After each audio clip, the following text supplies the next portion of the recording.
பாட்டி நம்ம ரெண்டு பேரும் ஒரு ஃபோட்டோ. நான் உங்களை பார்ப்பேன் எங்கள் வீட்டில் போனவர். சரியா பாட்டியே? இதில் ஒன்றும் தெரியலை. சரி, எடுத்தாச்சு வீடியோ எடுத்தாச்சு. நான் இனி எங்கே போனேன்? பாட்டி வீட்டில் போய் இருந்து ஞாபகமாக வரணுமா? அப்போ பாட்டி என்ன ஞாபகம் அப்படி ஏன்னு நான் வீட்டுக்கு போவேன். உங்களை நீங்கள் அந்த வெயில பார்த்துட்டே இருக்காது.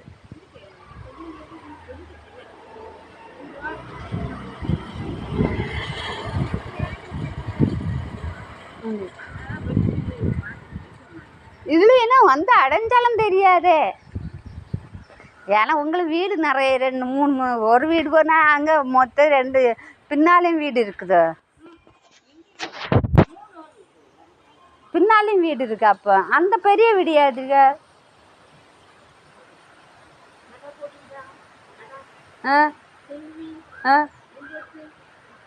செல்வியா? ஓ, அங்கே அவைய அந்த பக்கம் போயிட்டு அவளை மிந்தி இங்கே. ஓ இல்லை, மிந்தி நீங்கள் 2 சேர்ந்து தானே இருந்திய ஒரு காலத்தில்.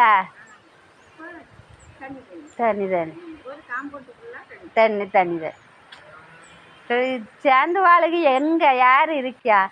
கடவுள் ஒருத்தர் தான் உண்டு. மனுஷன் ஒரு நாளும் சேரையும் மாட்டாவ, சேர்ந்து வாழையும் விட மாட்டாவ. அவிய பெருசு நம்ம பெருசுன்னு சொல்லி வெட்டு குத்து தான் நடக்க. அதுதான் உலகம். வாழியதுன்னா கடவுள் ஒருத்தர் தான். அங்கே வானத்துக்கு போனாலும் ஈஸியாக இருக்காது. அங்கேயும் கஷ்ட நஷ்டம் உண்டு. பட்டுட்டு போகிறையே தான் நல்ல வாழ்க்கை. பாட்டி ஆமாம் பாட்டி. ஏன்னா எனக்கு தெரியும். ஏன் எப்படி தெரியும் தானே? நான் வானத்துலேருந்து பார்த்துட்டு இருக்கேன். நான் வானத்தில் இருந்து நேசிட்டு இருக்கேன். நான் அங்கே வானத்துலேருந்து என்ன நடக்குதில்ல எனக்கு தெரியும். ஆமாம்.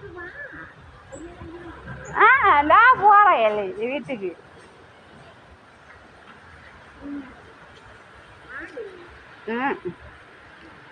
சோறு போய் தின்னுங்க போங்க.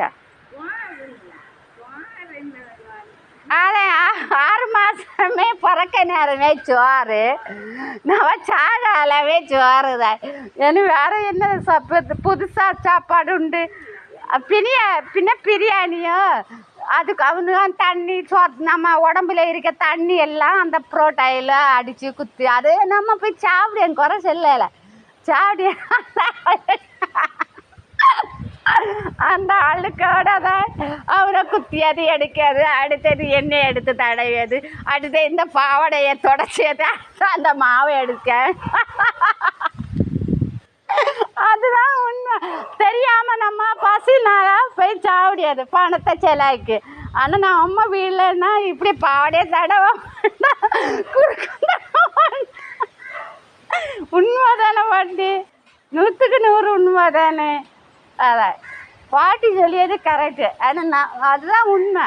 நம்ம பசிவுக்காக நம்ம வெளியே போகிற நேரமா அப்படி தான். அதே மாதிரி நம்ம சாயை ஆற்றியானுவேன் 10 பேர் அந்த கப்பை குடித்தானே தெரியாமா? 10 பேர் அந்த கப்பை வச்சு குடிச்சிட்டே இருந்தேன். அந்த எச்சை தான் திரும்பி அந்த அழுக்கு தண்ணியை வச்சு கலக்கிட்டு தான் அடுத்த தண்ணி வந்து யூஸ் பண்ணியானுவேன். அது நல்ல தண்ணியோ சாக்கடை தண்ணியோ அது தெரியல. அந்த காப்பி அது பாண்ட தண்ணியோ அவளுக்கு தண்ணி தாகத்துக்கு நம்மளாம் போய் குடிப்போம். அதுதான் பைசா சரி பாவம் போட்டுன்னு சொல்லி நம்ம செய்வோம். அவன் பாய்ச்ச காய்ச்சி தரும்.